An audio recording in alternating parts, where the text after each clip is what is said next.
नमस्कार दोस्तों, मैं प्रियांशु त्रिपाठी स्वागत करता हूं अपने चैनल अमेजिंग एनालिसिस में। दोस्तों, आज के इस दौर में जब कोई विद्यार्थी असफल होता है तो अपने जीवन से निराश होकर आत्महत्या जैसे कदम को उठा लेता है। एक सर्वे के अनुसार हर एक घंटे में कोई न कोई छात्र सुसाइड करता है। औसतन 28 छात्रों की आत्महत्या से हुई मृत्यु का रिपोर्ट एक दिन में दर्ज कराया जाता है। National crime report bureau NCRB के डेटा के हिसाब से 10,159 स्टूडेंट्स ने सुसाइड किया 2018 में। यह आंकड़ा घटने की जगह बढ़ ही रहा है। 2017 में 9,905 स्टूडेंट्स और वहीं पर 2016 में 9,478 छात्रों ने सुसाइड किया। और यह सिर्फ इसलिए कि आप एक एग्जाम में फेल हो गए या किसी सब्जेक्ट में फेल हो गए तो आप यह मान लेते हैं कि आप अपने जीवन में कुछ नहीं कर सकते। इसके पीछे उनके माता पिता भी जिम्मेदार होते हैं, क्योंकि हर माता पिता को यह उम्मीद होता है कि उनका बच्चा 95 या 95% से ज्यादा ही लेकर आएगा। लेकिन जब वही बच्चा किसी एग्जाम में फेल हो जाता है या किसी सब्जेक्ट में फेल हो जाता है तो यह सोचता है कि वह अपने माँ बाप को कैसे फेस करेगा। तो दोस्तों, मैं आज आपको एक 13 साल के बच्चे की कहानी सुनाने जा रहा हूँ, जिसकी कहानी सुनकर आपकी भी जिंदगी बदल सकती है। एक डाकिया उसके घर एक पत्र लेकर आता है और कहता है कि यह पत्र वह अपनी माँ को दे दे। वह बच्चा वह पत्र जाकर अपनी माँ को दे देता है।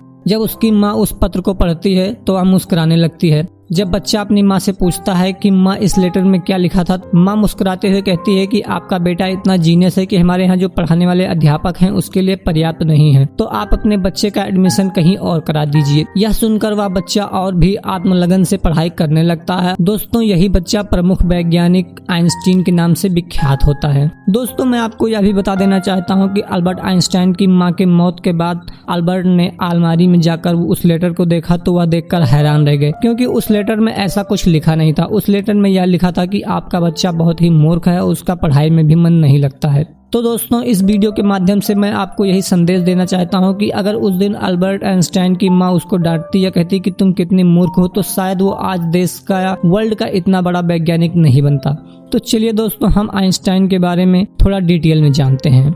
आइंस्टाइन ने सापेक्षता के नियम, थ्योरी ऑफ रिलेटिविटी के विशेष सामान्य सिद्धांत सहित कई योगदान दिए हैं। इनके अन्य योगदानों में सापेक्ष ब्रह्मांड, कोशीय ब्रह्मांड, क्रांति उपछाया, सांख्यिक मैकेनिक्स की समस्याएं आदि हैं। इन्होंने अणुओं का ब्राउनियन गति, एक अणु वाले गैस का क्वांटम मैकेनिक्स का सिद्धांत भी दिया है। अल्बर्ट आइंस्टाइन का जन्म 14 मार्च 1879 में जर्मनी के बुटेनबर्ग में यहूदी परिवार में हुआ था। उनके पिता हर्मन आइंस्टाइन एक इंजीनियर और सेल्समैन थे, जबकि उनकी माता पॉलिन आइंस्टाइन थी। 1880 में उनका परिवार म्यूनिख शहर चला गया, जहां उनके पिता और चाचा ने इलेक्ट्रोटेक्निक फैब्रिक्स एंड जे आइंस्टाइन को नामक कंपनी खोली। कंपनी बिजली के उपकरण बनाती थी। दोस्तों, म्यूनिख के ओक्टोबरफेस्ट मेले में पहली बार इसी ने रोशनी का प्रबंध किया था। अल्बर्ट आइंस्टाइन ने बहुत से आविष्कार किए, जिनके कारण उनका नाम प्रसिद्ध वैज्ञानिकों में गिना जाता है।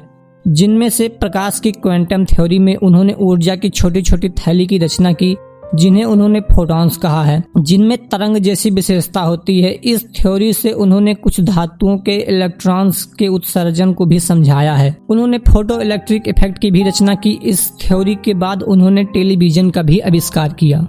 E=mc²। आइंस्टाइन ने द्रव्यमान और ऊर्जा के बीच एक समीकरण प्रमाणित किया। इसको आज न्यूक्लियर ऊर्जा भी कहते हैं। ब्राउनियन मूवमेंट, यह अल्बर्ट आइंस्टाइन की सबसे बड़ी और सबसे अच्छी खोज कहा जा सकता है, जहां उन्होंने परमाणु के निलंबन और जिगजैग मूवमेंट का अवलोकन किया, जो कि अणु और परमाणुओं के अस्तित्व के प्रमाण में सहायक है। Theory of relativity, Albert Einstein ने इस थ्योरी में समय और गति के संबंध को समझाया है। ब्रह्मांड में प्रकाश की गति को निरंतर और प्रकृति के नियम के अनुसार बताया है। Journal theory of relativity, Albert Einstein ने प्रस्तावित किया कि गुरुत्वाकर्षण स्पेस टाइम कॉन्टिन्यूम में कर्व क्षेत्र है, जो द्रव्यमान के होने को बताता है। दोस्तों, मैं आपको यह भी बता देना चाहता हूं कि आइंस्टाइन को ज्यूरिख के विश्वविद्यालय में प्रोफेसर की नियुक्ति भी मिली थी। दोस्तों, आइंस्टाइन ने भौतिकी का चेहरा ही बदल दिया। इस सिद्धांत का प्रसिद्ध समीकरण E=mc² है, जिसके कारण परमाणु बम बन सका। इसी कारण इलेक्ट्रिक आई की बुनियाद रखी गई। आइंस्टाइन को अपनी इस खोज के कारण विश्व प्रसिद्ध नोबेल पुरस्कार से भी नवाजा गया था। आइंस्टाइन के अनुसार जिसने कोई गलती नहीं की, उसे कुछ नया करने की कोशिश नहीं की। आइंस्टाइन के अनुसार प्रत्येक इंसान जीनियस है। यदि आप किसी मछली को उसके पेड़ पर चढ़ने की योग्यता से जज करोगे तो वह अपने जीवन में यही समझेगा कि उसके इतना मूर्ख कोई नहीं है। आइंस्टाइन ने अपने सापेक्षता के नियम यानी थ्योरी ऑफ रिलेटिविटी में कहा है कि यदि आप एक अच्छी लड़की के साथ 1 घंटा बिताते हैं तो वह आपको 1 सेकंड के समान लगेगा, और आप यदि किसी जलते अंगारे के पास बैठ जाते हैं तो आपको 1 सेकंड 1 घंटे के अनुसार लगेगा। यही है थ्योरी ऑफ रिलेटिविटी।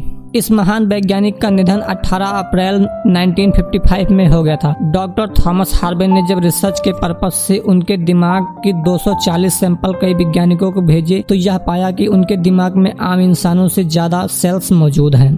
तो दोस्तों, जो नॉलेज हमने आपको आइंस्टाइन के बारे में बताया है, आशा करता हूं कि आपको यह पसंद आया होगा। और यदि आपको पसंद आया है तो आप हमारे चैनल अमेजिंग एनालिसिस को लाइक, सब्सक्राइब और शेयर जरूर करें। तो चलिए दोस्तों, मिलते हैं अगले वीडियोज में। तब तक के लिए धन्यवाद।